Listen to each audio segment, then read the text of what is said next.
Live Now. again. I mean, I golly. hope it's live. I don't know. Should be live Yeah, it's now. good to be alive, right? Well, it sounds like you got some things to talk about, especially uh, what, 2 weeks ago you were giving your big old speech at the convention. Oh yeah. Well, it was a trip and a half. We started. I'll try and see if I could change this to a different view because it goes back and forth. Let's see if I can do. Oh, I don't know. I gotta find the view button. I Doo-doo-doo. disappeared. I was a ghost, a small, medium, at large. Presenter view, gallery view. There we go. Back at it. Um, Gallery view means that you're on the left and right instead of it switching back and forth I don't know between what tab. happened over here. You just knocked me out somehow. Oh yeah, I switched the view. Well, I mean, I don't even have a view anymore. But, Open your eyes. there we are. It shot up a whole different screen, so I couldn't see it. Oh, So okay. Yeah, I had it on a different presenter view inside Zoom, and then I just switched it over. But yeah, Atlantic City was quite successful trip. A lot of things going on. Met a lot of people. I got to present, which is a 6-year goal of mine. I got to hang out with people that I don't get to see too often. Craziest thing is in the in the DJ community, it's like there's a guy over there named Meatball, and yeah, no, crazy. Um, he's like, I'll pick you up from the airport, but you got to go, work a wedding with me. I was like, yeah, I guess so. I mean, what else am I gonna do? And there was a wedding on the beach, and yeah, I got to see him do his thing, and it was, honestly, it was a smaller crowd, and they were more. It was like a second wedding, so they were like 50s and up, and wow, he did an amazing job. Like he's one of those people, kind of like you and I, who have ADHD and have to fidget all the time and always have stuff moving around. And honestly, that's like my favorite type of DJ. Somebody that like, oh yeah, I'm bored of this song. Let's go to another one. Let's go to another one. Let's go to another one. And it really keeps things moving. And it and I got to see how Jersey people act.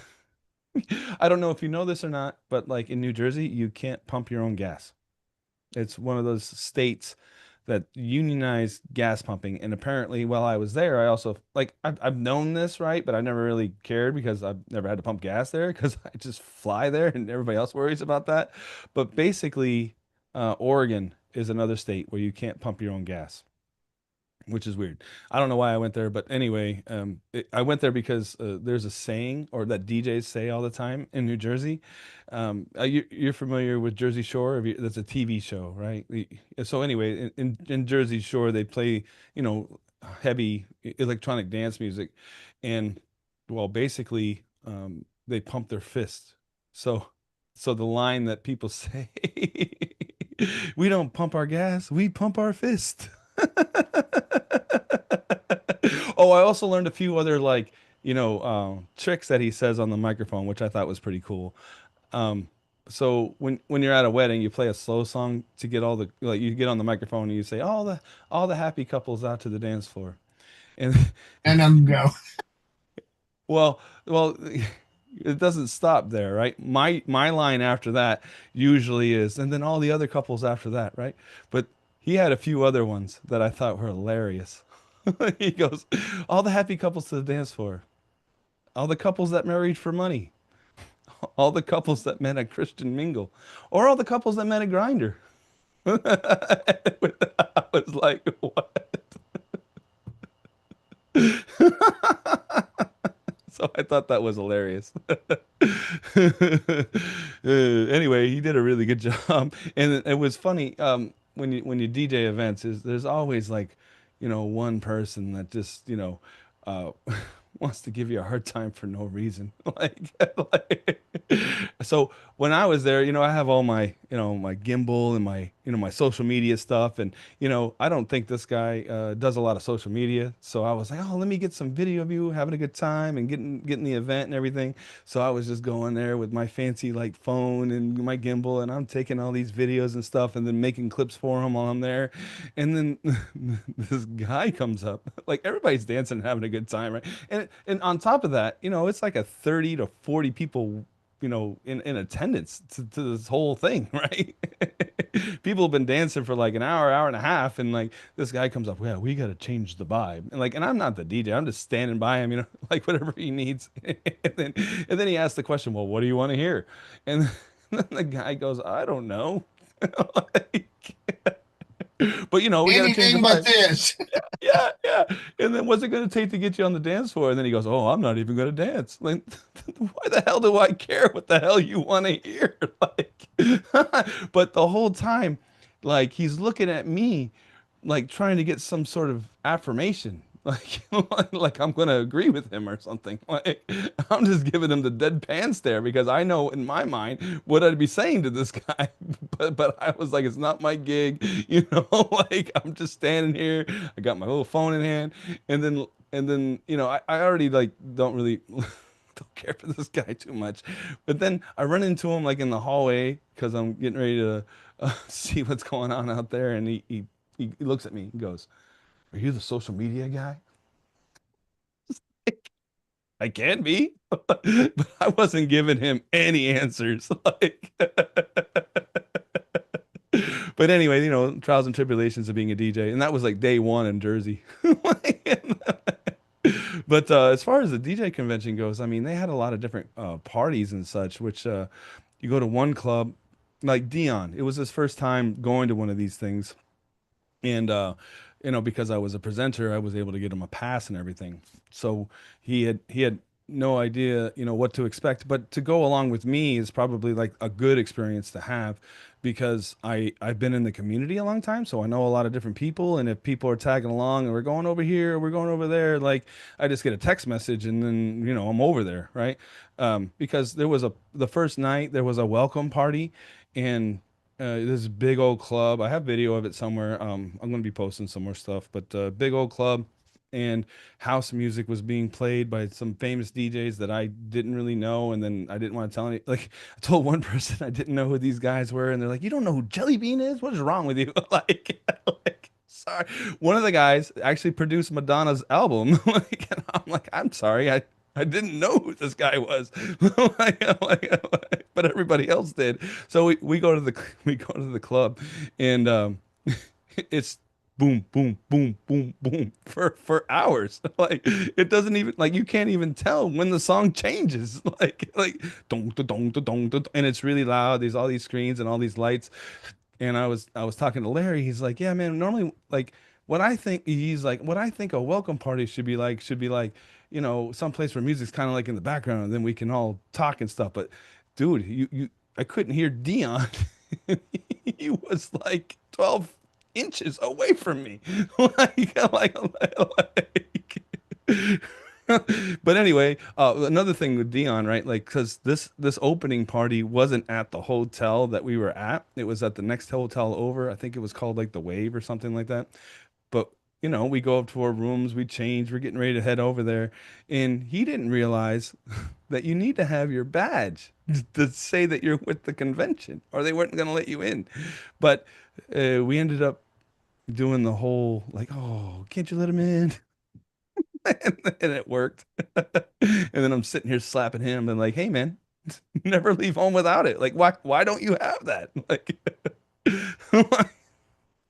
so anyway, I run into another Matt Dodge, right? So Matt Dodge and I, we've conversed a few times like throughout the years, and he's an interesting character. He's the DJ for the Tampa Bay Buccaneers, and he also does this thing that I had no idea what even was. Like there's a new professional, semi-professional entertainment style baseball league called the Banana League or something like that. I don't know anything about it, but apparently it's a craze. Like, and there's only 6 teams it's beginning to grow. It's kind of like, you know, I guess they call it the Harlem Globetrotters of baseball. And that's what that is. So anyway, it's a song and dance with baseball, and they sell out stadiums. I guess this is like the next thing or whatever. So I'm sitting here talking to him, and we're in this club that goes boom, boom, boom, boom, boom, boom, boom. He walks up. He's like, "Man, I've been in here 20 minutes. I haven't heard a song change." I'm like, "I don't know what's going on." And then that statement did not register with me at all. Like I was like, yeah, I thought this is something we were going to expect. But then Matt Dodge ends up being one of the guys on the card for the closing party. So I was like, okay, I've heard him DJ before, but like apparently he had prepared a super intricate ADHD set. Like he was all over the place and it all made sense and it was an amazing job. But like every 30 seconds it was like another song, and I'm like, oh, this is probably why he couldn't stand that club over there, because he can't focus for 2 seconds on anything. And it makes sense for the job as a Buccaneer DJ, because when I he was explaining to me what it was like, because he's also a DJ for a sports a green college, I don't know, something in Tampa. I'm not a college fan, but so he does basketball over there, I guess. And well, you have to play music at a certain style in the beginning of the night. You have to listen to a show director in one ear, and you have to be able to have certain types of songs depending on if you're on offense or defense. I guess that's for football. Offense or defense, you have to have certain types of songs. And then when he was DJing, when Tom Brady was the quarterback for the Buccaneers, there was no music at all for when they were on offense. Like, so uh that's a lot to ask from somebody. Like, like I've done a few sporting events myself, but nothing the way he was talking. I was like, golly, you have to have like split personalities to do this. Like, so anyway, he's really good at it. Um, so that was Matt Dodge, and that was kind of like day one. And then day two, there was also other parties as well, and I got to run into a few people that have talked to me about internet marketing and stuff, and I only got to see them there, which was kind of cool as well. But yeah, there was just like so much going on, and then everybody I've talked to, it's kind of like, wow, the time just flies because you're also in a casino. Like there is no daylight. Like you can't tell what time of day it is, and it just flies by.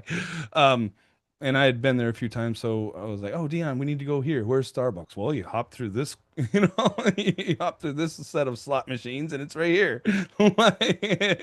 Because the closing party on Wednesday was at the back of the casino hotel, the Hard Rock where we were staying, but like it's not a straight line to get there. It never is. You know that. Casinos want you to get lost, actually. So you spend more time, because the more time you spend, the more likely you're going to play one of the machines. Yeah. So, so I go, I go, go there to the back, and I'm like, Dion's on the phone trying to like, because he he gets flights from his wife, who's a flight attendant, and well, he has to get standby tickets, so he's sitting there on the phone trying to figure out how to get his standby for his flight the next day or whatever. And I'm like, bro, like I'm gonna go to the party, but like if you don't follow me, like, you're not gonna find it. Like, you have to know where this place is. Like, in fact, I don't even know how like they get business at all. If you get, oh, I guess because the club's connected to the boardwalk, you can walk in from the boardwalk. But like going through the hotel is like, golly, you leave a trail of Again, and freaking there's a breadcrumbs. design there. They design it. Like, golly. They're not making their money at the bar. Most of it, they're making it at the games. So when I did my presentation, I had like in my mind, I was like, man, there's gonna be some nerdy geek out there that's gonna like just tell me, oh, well, you could do it like this, or you could do it like that, or have you tried this? Like that didn't happen at all. But that's what I had that's what I went in prepared for, right? Like, and then when I got in there and I started giving everybody information, um, I lost again. Like, I guess I'm too analytical and I lose people. So one of the things, like I don't know, I talked for nonstop for an hour. Um, and one of the things I said in the beginning was like I asked everybody in the audience who had SOPs. Hey, anybody over here have SOPs? And a lot of people looked at me like, and a few people raised their hands. And well, do you know what that means? SOP. See? Standard operating procedures. Oh, I And think everybody does after you say that. so the funny thing at the end of speech was the guy got up, he said a lot of nice things, but at the end of his conversation, he's like, "Hey man, you're gonna have to water it down because not a lot of people like in my world, POS means something different than what you said. I didn't even say POS." Or he's dyslexic. Maybe, but I mean, P or you could POS. have been dyslexic when you said it because you can't hear what you say. You think you're saying something, but it might not be exactly. Did you record it? Yeah, I definitely said SOP. Oh, okay. Um, but you know what POS is, right? POS. No, go ahead. Piece of shit. He's a shit. Or in marketing, point of sale, but he wasn't going that way. Yeah, so I Like, think you got to know your audience with those abbreviations because everybody's got not everybody, but a lot of people got different abbreviations for what it means. I mean, uh, so SOL, basically everybody that stood up AOL. was along that lines. Yeah. They're like, Well, "Oh, this is great," And then one guy stood up. He's like, "Hey, look, you guys are DJs, and if you're a little bit older and you've been doing all these things, hire the people that know what they're talking about." Like, I had this guy like totally confused about everything, and I was like trying to show them all the different things that were possible. Like I literally was going through my slideshow, and I looked out into the audience, and I said, "Who needs a website?" So the guy raises his hand. I type in, "Okay, we're going to build you a website." Now back to the presentation. And then I'll go down the presentation and go, "Oh, let's check on your website. Oh, it's asking for color scheme and all this other stuff. Let's do this, this, this, and this." Then went back to the presentation. And then after the end, I never went back to the website. Guy stands up and he's like, "What happened to that website you built?" I was like, "What? Oh, yeah." And then I had already built him a website.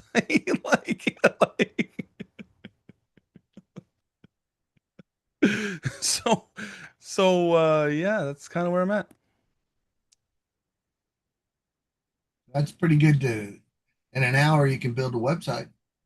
Oh, I built that in 10 minutes while I was doing something else. Yeah, so at the end of the presentation, like I put up a QR code, and that was another kind of like Dennis was telling me, you didn't tell everybody that you're going to give them their slides. And I didn't have time to get to it because I was answering the questions, but I put the like I guess I didn't say it, but I knew that was the next step to do. So I put the QR code up, and well, that was how to get all my slides. I just didn't say that vocally. But as soon as I put it up, you know, that's what you do at a presentation. So everybody put their phone up and started scanning to get my slides and stuff.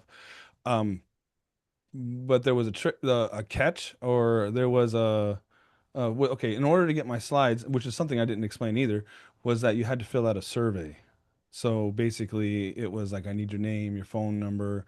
Did you enjoy this on a scale of 1 to 5? What are some notes for future events? And well, the data came back, and 66 people went to the website.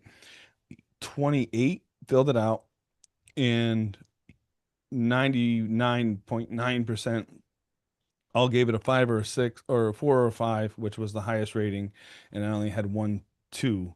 And that guy said my information was too scattered. Everybody else was, "Oh, extremely likely. I want to learn more."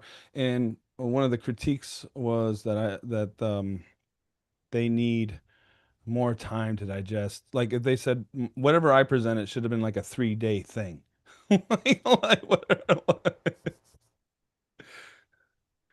And Yeah, people an were hour like, a "Well, if day. you were going to talk for 3 more hours, I would go." Yeah. You know what KISS is, right? Keep it simple, stupid. Yeah. That's what a lot of You times know what POS is? Did you learn that today? POS, yeah, I heard what you said. So, but with me, it takes a few times to click. So yeah.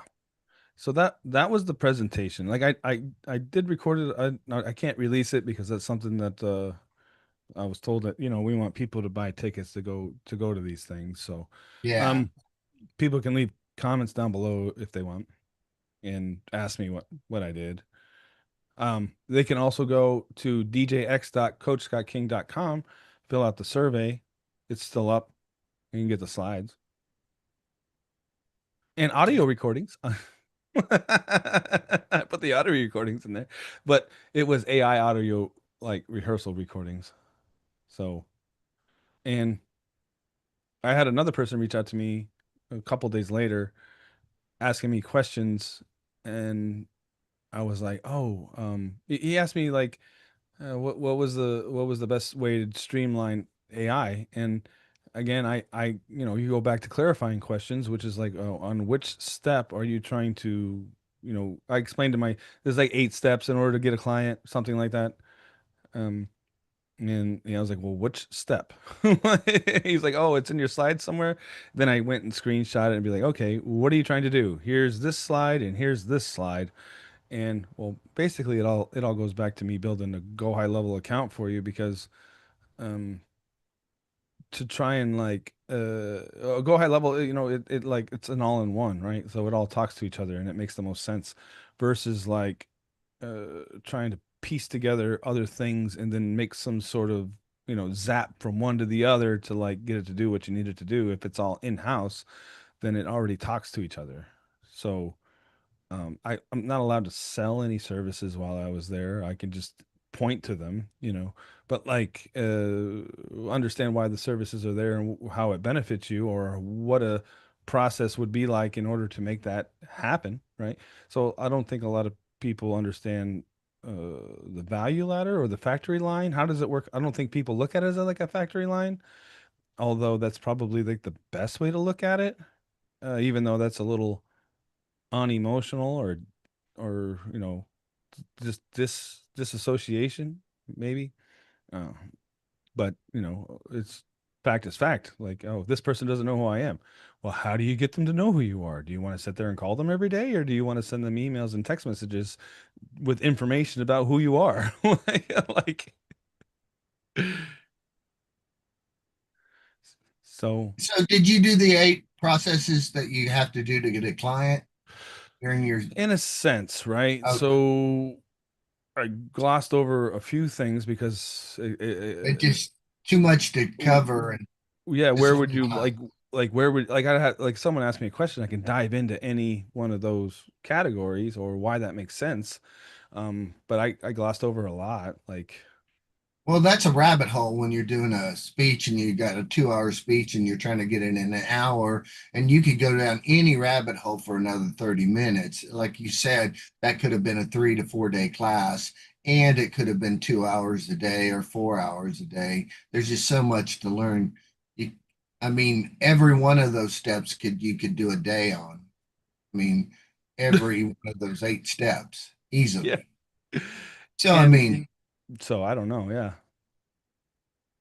you got so much, they got so much to process. And another thing about a convention is you're not the only class. They just went to another one right before you and one after you, and they're trying to process that one. Then you're in yours and they're trying to process that. They're in a new place. They've had breakfast where they've never had it. They've been confused how this casino, how to even to get to this place. They probably Yeah. What time took of them day is 30 it? minutes to find the room. They sat down. They're all, oh God, I can't believe it took so long. All the people around them, they only know a few, and they're thinking, should I be doing PR here or should I be listening? There's just so many distractions at a convention. I've been to so many conventions. It's just, you got to prioritize what you really want to get out of a convention. And then each one of them coming with their own map of the world and how you're talking. Because we talked before, uh, Oh, I'll visual, lose a auditory, kinesthetic person kinesthetic. instantly. Huh? I'll lose a kinesthetic person instantly. Yeah, especially because you're auditory visual and I'm visual auditory.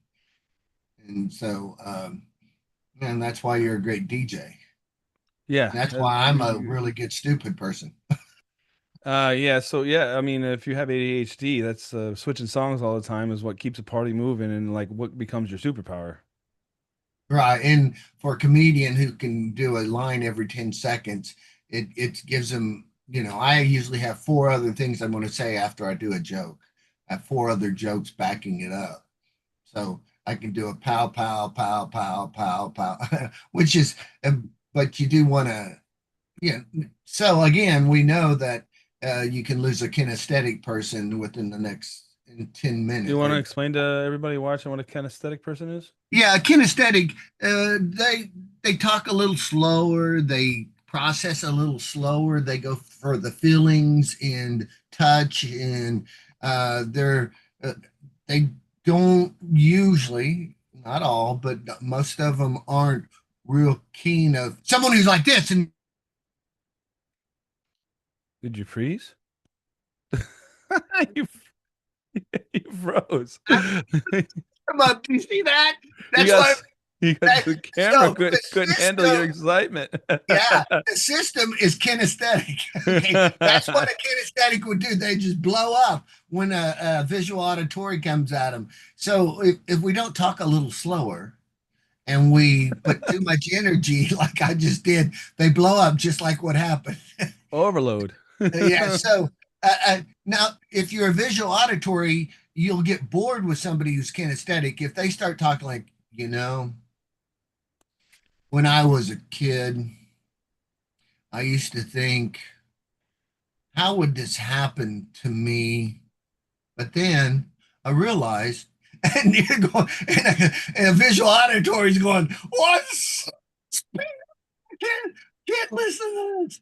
Okay, and then you got the auditory, like, then the auditory person's going to be, what did you hear? How did you, I heard that sound. What did it, that creak in the voice, and it exploded like this, and they're talking in all, uh, auditory terms. I go like, Okay, so I have a whole module on the website that breaks this down at yeah, coachskyking.com and understanding emotional intelligence and how you can utilize that for, I don't know, anything in life. Basically, getting sales is just one of the main things. I actually think emotional intelligence is probably better to be used on yourself if you're feeling down, to understand yourself better and whatever personas you have, like whatever they're saying, or and then you can slide a mouth or understand them better to get towards a common goal or common goal within your personas.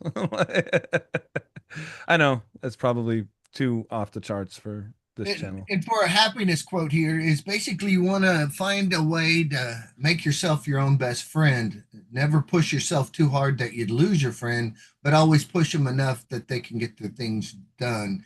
And find the things that give you confidence. The more you live in your value system, the more confidence you'll have. So if you can figure out your values and live by them, you'll be a stronger person. And take your wins and understand they're good, and you have the right to be as happy as anybody else. So keep your own happiness and uh, work on not letting anybody take that away from you because you deserve it. I mean, we all deserve it. So You deserve it. you deserve it.